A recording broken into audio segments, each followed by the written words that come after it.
Hello everyone, welcome back to our channel pretty informative. आज का हमारा टॉपिक है बीसीजी मैट्रिक्स। ये स्ट्रैटेजिक मैनेजमेंट का टॉपिक है। इसे बॉस्टन कंसल्टिंग ग्रुप मैट्रिक्स भी कहते हैं। ये एक पोर्टफोलियो प्लानिंग टूल है जो कंपनीज की हेल्प करता है समझने में कि उनके प्रोडक्ट्स एंड बिजनेस यूनिट्स का पोजीशन क्या है मार्केट में। इससे पता चलता है कि कौन से प्रोडक्ट्स की फ्यूचर ग्रोथ है, कौन से प्रोडक्ट्स जो हैं स्टेबल इनकम जनरेट कर सकते हैं और उनका कौन सा प्रोडक्ट है जो कंपनी के लिए प्रॉफिटेबल बिल्कुल भी नहीं है। So as you can see in this matrix structure, आपको ये 4 क्वाड्रेंट्स दिख रहे हैं: star, cash cow, question mark and dogs. ये वर्टिकल लाइन पे आप देख सकते हैं वाई एक्सिस पे मार्केट ग्रोथ रेट है और एक्स एक्सिस पे रिलेटिव मार्केट शेयर है। मार्केट ग्रोथ रेट यानी इंडस्ट्री कितनी फास्ट ग्रो कर रही है और हायर ग्रोथ, नीचे ग्रोथ, उसको दिखा रहा है ये एक्सिस। सिमिलरली ये जो रिलेटिव मार्केट शेयर है यानी आपका प्रोडक्ट कंपिटिटर्स के कंपैरिजन में कितना स्ट्रांग है, ये कितना हाई है और कितना लो है। चलिए एक बार इन चारों क्वाड्रेंट्स को समझते हैं। अब सबसे पहला है स्टार। स्टार प्रोडक्ट्स जो है ना, इनकी ग्रोथ इंडस्ट्री में भी ज़्यादा है और इनका मार्केट शेयर भी ज़्यादा है। इन्हें ना हम कंपनी के फ्यूचर लीडर्स कहते हैं।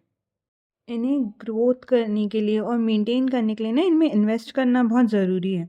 अगर सही से मैनेज किया जाए तो ये लॉन्ग टर्म में स्टेबल प्रॉफिट्स भी देंगे और जनरेशन ऑफ प्रॉफिट भी होगा, प्लस ग्रोथ भी बहुत ज़्यादा रहेगी। फिर देखते हैं कैश काउस। कैश काउस का ग्रोथ रेट लो होता है बट मार्केट शेयर हाई है। ये एस्टैब्लिश्ड प्रोडक्ट्स होते हैं जो कंपनी के लिए स्टेबल रेवेन्यू तो जनरेट कर सकते हैं बट इनकी कोई ग्रोथ नहीं है अभी। इनमें इन्वेस्ट करते रहना ज़रूरी है क्योंकि इनसे प्रॉफिट तो आ ही रहा है, तो ये पैसा भी तो ज़रूरी है ना। अब यहाँ से जो पैसा जनरेट होगा वो आप स्टार में इन्वेस्ट भी तो कर सकते हैं। सो स्टेबल इनकम के लिए कैश का उसमें पैसा इन्वेस्ट करते रहना बहुत ज़रूरी है ताकि रिटर्न्स आ सकें। ये डेफिनेट रिटर्न्स हैं, ये एक इस्टेब्लिश प्रोडक्ट है।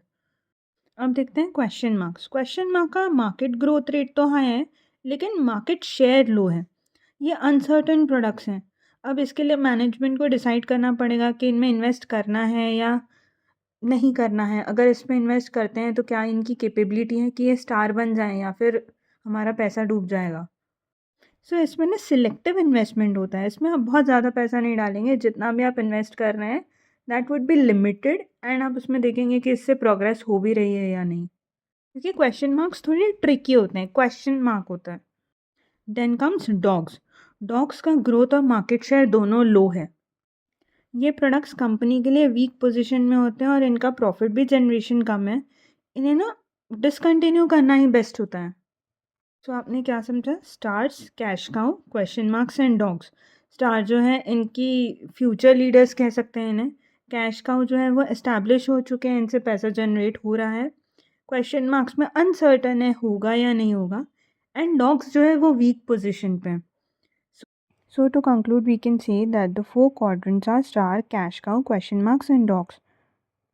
The stars are the market leaders in the growing industry. They generate high revenue but need high investment. They have this potential to become future cash cows. Then comes cash cows. They have low growth but high market share. They have strong competitive position in the mature market. They generate stable cash flow with comparatively less investment. They used to be stars and question marks. Then comes question marks. They operate in attractive market but have weaker position. They require high investment to increase the share. They may turn into stars or dog depending upon our strategy. Then comes dogs. They have the weaker position in stagnant industry. They have low profit or they generate losses. So the best is to invest or discontinue this strategy or this product. So thank you so much for watching this video. Tell me down in the comment section, did you enjoy this video? Understand the implications of BCG group? Thank you.